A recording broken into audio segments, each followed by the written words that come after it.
Assalamualaikum warahmatullahi wabarakatuh. Halo anak-anak. Ternyata petualangan penjernihan air kita masih belum selesai nih. Setelah tadi kita berpetualang melihat proses penjernihan air di PDAM Tirta Sukapura Unit Sukaraja Kabupaten Tasikmalaya dan PDAM Tirta Galuh Cabang Sendang Kasih Ciamis, pada episode kali ini kita akan berpetualang ke Palija dan PDAM Tirta Dumai. Wah, di mana ya? Tetap saksikan episode ini sampai selesai anak-anak.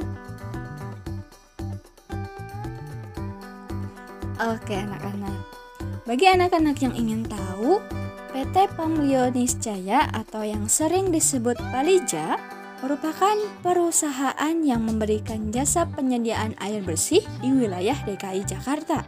Sementara PDAM Tirta Dumai Bersemai merupakan perusahaan daerah yang menyediakan jasa air bersih dan terletak di kota Dumai, Provinsi Riau. Wah, jauh sekali ya.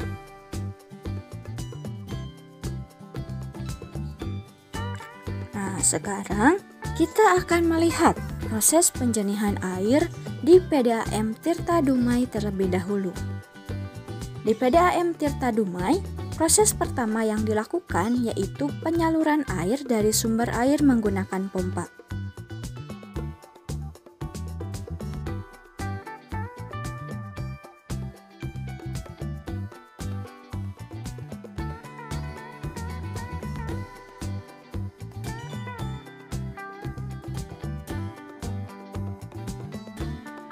Setelah itu, air akan dialirkan menuju pusat pengolahan air berupa bak penampungan.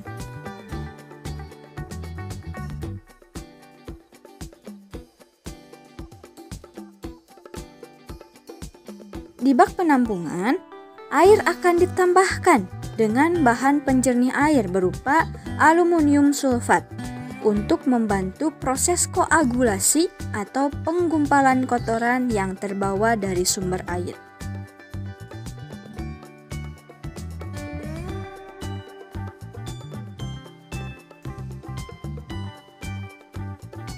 Kemudian, air akan ditampung di reservoir atau tempat penampungan air. Dari tempat penampungan inilah, air akan diambil sampelnya untuk diuji di laboratorium agar air yang didistribusikan telah memenuhi standar dan untuk memastikan juga tidak ada lumpur ataupun kotoran yang terbawa dalam proses distribusi.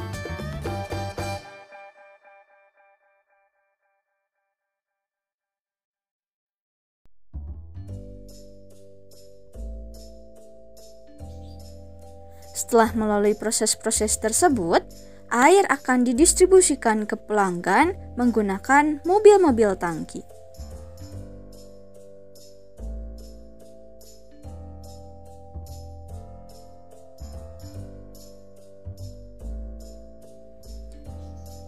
Nah, sekarang kita akan melihat proses penjernihan air di Palija atau PT PAM Lionisjaya.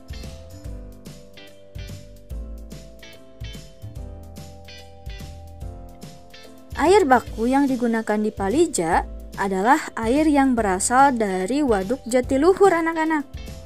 Kemudian, air akan dialirkan melalui kanal menuju instalasi pengolahan air yang bertempat di Tanah Abang, Jakarta Pusat.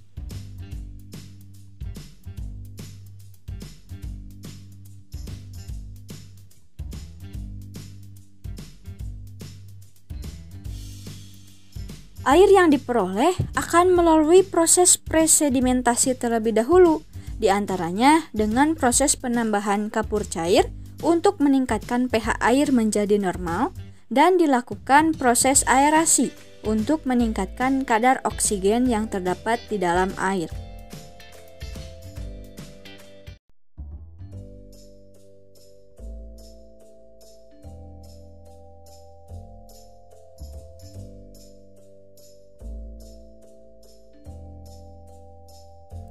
Proses selanjutnya yaitu proses koagulasi nih.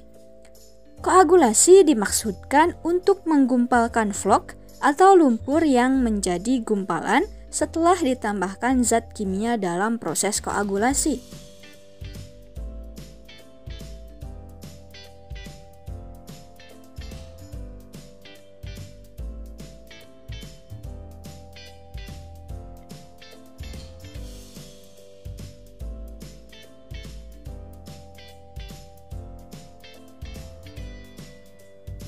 Selanjutnya, akan dilakukan proses flokulasi untuk meningkatkan ukuran flok sehingga mempermudah proses sedimentasi.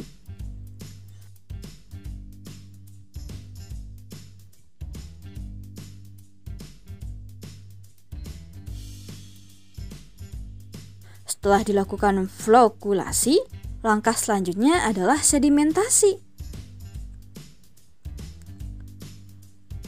Sedimentasi adalah proses pengendapan untuk memastikan kotoran yang masih terbawa dari proses flokulasi dapat mengendap dan tidak terbawa dalam proses distribusi air.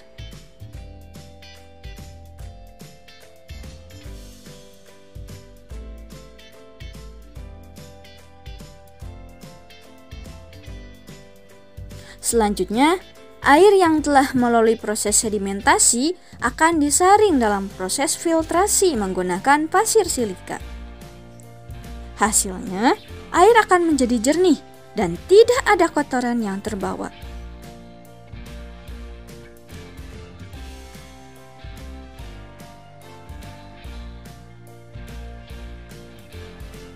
Tahap terakhir nih anak-anak, yaitu tahap disinfeksi atau penghilangan mikroorganisme berbahaya menggunakan klorin dan memerlukan waktu 1-4 jam dalam satu kali proses.